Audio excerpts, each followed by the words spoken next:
So basically here are my tomatoes. The riper the better.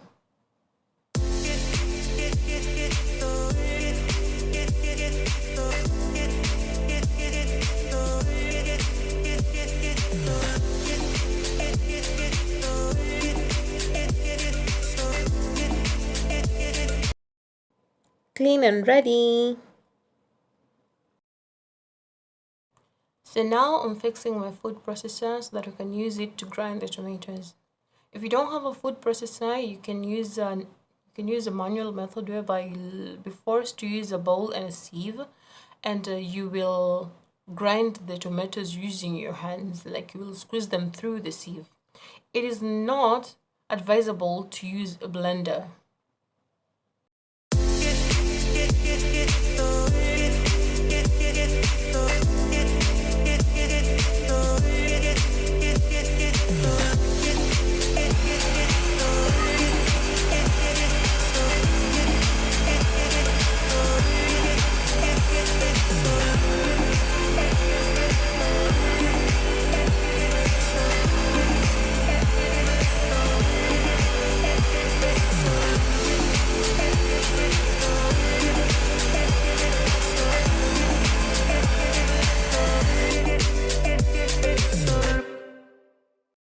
The main reason as to why I wouldn't advise you to use a blender is because it tends up to remove excessive water, which will make your paste not as thick. So I would advise you use your hands or use the food processor, because when you actually use the blender, it grinds everything all together, and including the seeds and the skin of the tomatoes, and this we don't need them. At the end of it, we're going to sieve it, and they're going to be like extracts. So we're going to like throw them, or you can actually use them to cook something different. But for the tomato puree, we don't need the seeds and we don't need the skin.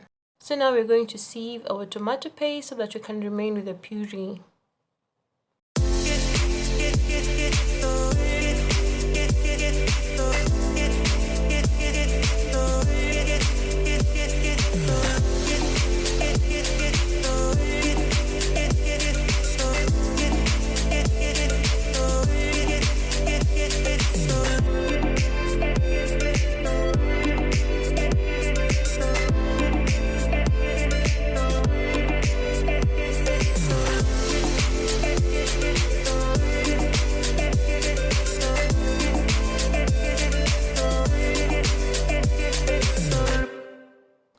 Using the manual way, this is the way you're going to squeeze your tomatoes after you cut them into pieces on top of the sieve.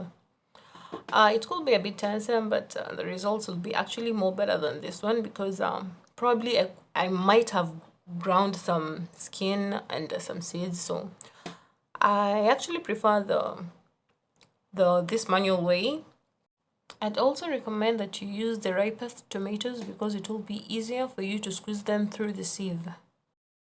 To remain with the seed and the skin extracts, and you can use them to make another meal. As for me, I'm going to give it to the birds. There's some pigeons who are always chilling on the rooftop, so yeah, today is gonna be a party. So now that I'm done, I'm going to store some of it in the freezer to use it in the future, because I can't use all of it for cooking as per now. You just need a little bit of it.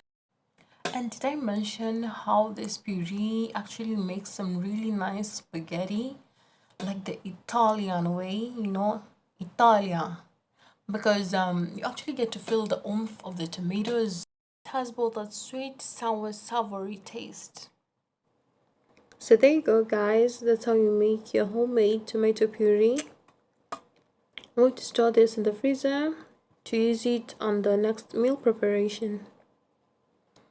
Thank you guys for watching, and don't forget to like, subscribe and share.